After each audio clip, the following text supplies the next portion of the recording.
ఒక చిన్న టెక్నిక్ చెప్తా, ఎవరైనా దాన్ని చేసి చూడండి and you see the result. చాలా బాగుంటుంది.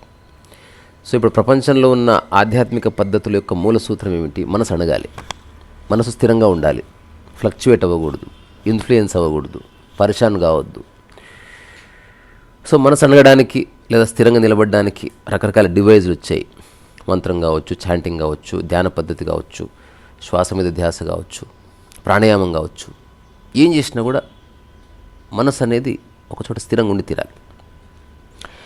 ఇవన్నీ ఉన్నాయి. ఇవి కాకుండా మన డే టు డే లైఫ్లో కూడా కొన్ని ప్రయోగాలు చేస్తే మనస్సు ప్రశాంతంగా ఉన్నట్టు తెలుస్తుంది. అదేమో అన్ని పనులు ఆపి మనస్సు ప్రశాంతంగా ఉంచడం. అట్లా కాకుండా అన్ని పనులు చేస్తూ మనసు ఎట్లా ప్రశాంతంగా ఉంటుంది, మనసు ఎట్లా స్థిరంగా ఉంటుంది అన్నదానికి కొన్ని పద్ధతులు ఉన్నాయి. ఇవి నేను డిస్కవర్ చేసి నేను ఆచరించేవి కొన్ని. సరే, జీవితకాలం కాకపోయినా గుర్తున్న ఒకరోజు ఆచరించి చూశారనుకో, you actually see some qualitative change in mind. మనం మనుషులతో ఉన్నప్పుడు మాట్లాడక తప్పదు. సో మాట్లాడుతున్నప్పుడు ఎదుటి వ్యక్తి ఎలా మాట్లాడతాడు అనే దాన్ని బట్టి మన ఎమోషన్స్ ఫ్యూల్ అవుతాయి, మన మాట తీరు మారిపోతుంది.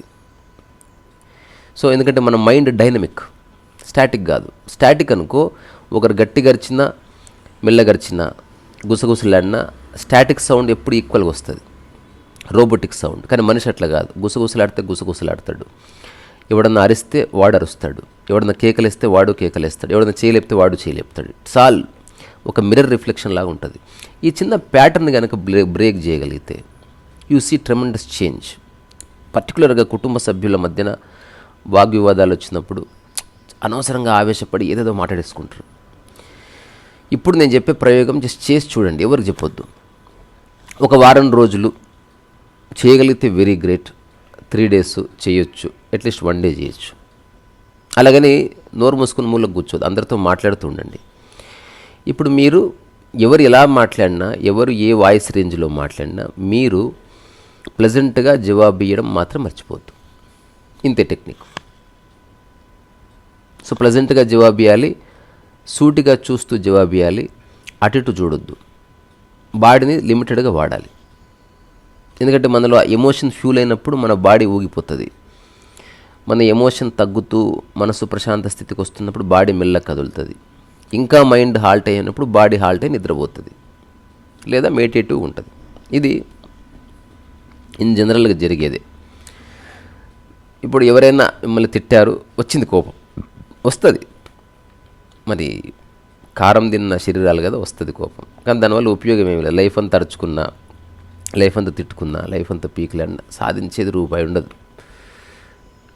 ఆ పర్టికులర్ టైం వరకు అట్లా అనిపిస్తుంది, ఏదో అరవాలి, ఏదో ప్రూవ్ చేయాలి, నేను కరెక్ట్ అని చెప్పాలి, ఏదో అనిపిస్తుంది. సో నువ్వు చెప్పేవి అన్నీ చెప్పు, కానీ మేక్ షూర్ నీ వాయిస్ ఎక్కడ అప్స్ అండ్ డౌన్స్ కాకుండా ఒక బ్యారిటోన్లో చెప్పట్లా. ఒక వ్యక్తి అరుస్తున్నాడు, మీరంత గట్టిగా అరవక్కర్లేదు, మెల్లగా చెప్పండి అని చెప్పు. సో ఒక వ్యక్తి అరిచినా, కేకలేసినా, గుసగుసలాడినా నువ్వు ఒక తరహా వాయిస్ని గుర్తించి అలసట లేకుండా అట్లా మాట్లాడి చూడు. సరే, సమస్య సద్దు మణగకపోని అది సెకండరీ. కానీ మొట్టమొదటిసారి నువ్వు అనుభూతి చెందుతావు ఏంటంటే నీ వాయిస్కి నీ మైండ్కి ఒక అవినాభావ సంబంధం ఉందని తెలుస్తుంది. ఎప్పుడైతే నీ వాయిస్ మీద నీకు దృష్టి ఉందో ఆటోమేటిక్గా నీ మనసు ప్రశాంతం అవుతుంది. ఇప్పుడు నువ్వు బ్రీత్ మీద అటెన్షన్ పే చేయడం ఇట్లాంటిదే. ఏ ధ్యాన పద్ధతి అయినా ఎక్కడో చోట అటెన్షన్ని లాక్ చేయాలి ఖచ్చితంగా. అక్కడేమో అన్ని పనులు వదిలేసి చేయాలి, ఇక్కడ ఏ పనులు ఆపొద్దు. Whenever you speak make sure నీ స్పీచ్లో ఒక స్టెబిలిటీ, ఒక ప్రశాంతత ధ్వనించని. ఎదుటి వ్యక్తి ఎంత అరిచినా, కేకలేసినా నువ్వు ప్రశాంతంగానే చెప్పు, విత్ ఆల్ డ్యూ రెస్పెక్ట్. ఎందుకు, మనం అరిచినప్పుడే మన నోటి నుంచి బూతులు వచ్చేది, ఇది చాలాసార్లు జరుగుతుంది. అట్లా కాకుండా నువ్వు ప్రశాంతతని మిస్ కాకుండా మాట్లాడితే ఎట్లుంటుంది అని ఒక అబ్జర్వేషన్. సో జీవితం ఒక ప్రయోగశాల అనుకుని ప్రయోగం చేయాలి. లేకపోతే లైఫ్ అంతా ఎక్కడ వేసిన గొంగడి అక్కడనే ఉంటుంది. సో ఇనిషియల్గా మానవ సంబంధాలు ఎస్టాబ్లిష్ అవుతున్న సమయంలో పేరెంట్స్తో కొట్లాట్లు వచ్చాయి, ఫ్రెండ్స్తో కొట్లాట్లు వచ్చాయి, కొలీగ్స్తో వచ్చాయి, ఇది ఓకే, తెలియదు కాబట్టి. ఇనిషియల్గా కార్ డ్రైవ్ చేస్తుంటే ఆ గోడకి ఈ గోడ గుద్దుకుందంటే ఎవడన్నా ఓకే. కానీ ఆఫ్టర్ 20 years కూడా నువ్వు ఆ గోడకి ఈ గోడ గుర్తున్నావు అనుకో, డ్రైవింగ్ సరిగా నేర్చుకోవడం లేదని. So same thing applies to speech also, speech culture. So నువ్వు ఇనిషియల్గా గొడవలు అయ్యాయి, రాను తెలుసుకోవాలి ఏ కారణం చేత గొడవ అవుతుంది.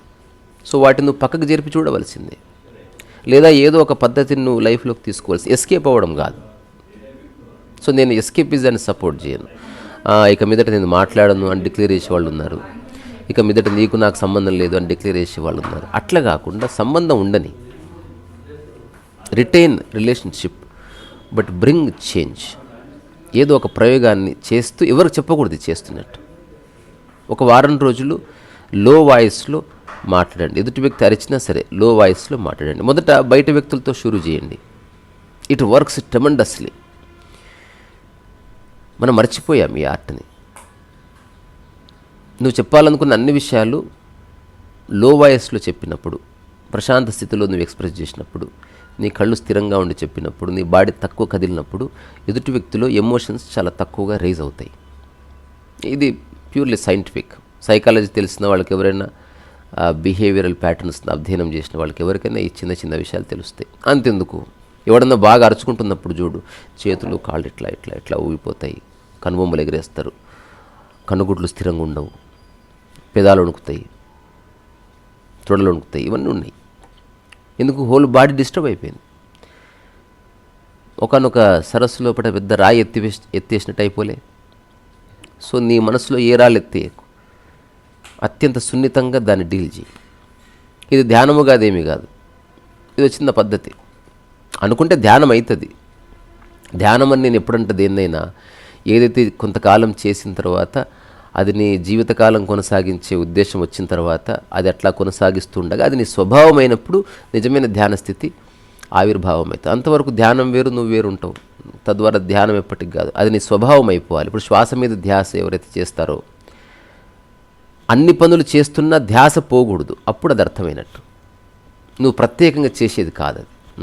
అలా చేసినంతకాలం పద్ధతి వేరు, నువ్వు వేరు, ఆ డివిజన్ ఖచ్చితంగా ఉంటుంది.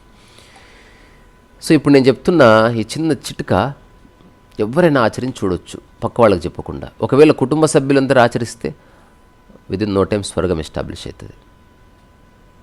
మనం ఒక కుటుంబంలో ఉన్నది కొట్లాడుకోవడానికో, వేరే వాళ్ళ జీవితాలను సరిదిద్దడానికో, ఎప్పుడు తప్పులు పట్టడానికి కాదు. ఎక్కువసేపు గడపడానికి అదొక వేదిక. ఎవరితో ఎక్కువసేపు ఉంటే బాగుంటుందో, కాన్ఫ్లిక్ట్ రాదు, అట్లాంటి వాళ్ళని కుటుంబ సభ్యులు అనుకుంటున్నాం. ఏదో ఒక ఇంట్లో పుట్టినంత మాత్రాన కుటుంబ సభ్యులం అయిపోం. సో నేను కోరుకునేది ఏమిటి, అందరూ హ్యాపీగా ఉండాలి. ఏదో చిల్లర పనులు చేసుకుంటున్నా, లైఫ్లో సక్సెస్ లేకపోయినా, పెదాల మీద చిరునవ్వు, మనసులో ప్రశాంతత, నీ కదలికల్లో ఒక సౌమ్యత లేనప్పుడు జీవితం ఒక మీనింగ్లెస్ అయిపోతుంది. చాలామంది అనుభవం కూడా ఇది. సో ఎవరైతే నిజంగా ప్రశాంతతని కావాలని కోరుకుంటున్నారో, దాన్ని నిజంగా ఆహ్వానించాలనుకుంటున్నారో వాళ్ళు ప్రయోగాలు చేయవలసిందే. ప్రయోగాలు చేయకుండా ఒకడు బుద్ధుడుగాడు, ఒక రమణతాతగాడు, ఎవరు ఏమి గారు. ప్రయోగం జీవన మూల సూత్రం. ప్రయోగం చేసినప్పుడు ఆ చేస్తున్నది నీకు అన్యంగా ఉంటుంది, అది నీలో కలిసిపోయినప్పుడు యోగం అవుతుంది. సో ఒక సహజ యోగంలోకి రావాలంటే మొదట ప్రయోగం మొదలుపెట్టాలి. ఆ చేస్తున్న దాంతో సంయోగం జరగాలి. ఆ తర్వాత చేస్తున్నది నీవు ఒక్కటైపోవాలి. అట్లా ఒక యోగం ఎస్టాబ్లిష్ అవుతుంది. సో నేను కోరుకుంటున్నా, జీవితకాలం మృదు సంభాషణ, మృదు స్వభావం కలిగి ఉండడం అనేది చాలా ఉత్తమమైన చేష్ట ఇది. సరే, ఎప్పుడన్నా ఒకసారి చిన్న అరిచే సందర్భం వచ్చినప్పుడు లోపల చెదరకుండా అరవడం అదొక ఆర్ట్, తర్వాత సంగతి. బట్ డే టు డే లైఫ్లో ఊరుకూరికి అరుచుకునే వాళ్ళని నేను చూస్తాను, రోజు చూస్తాను.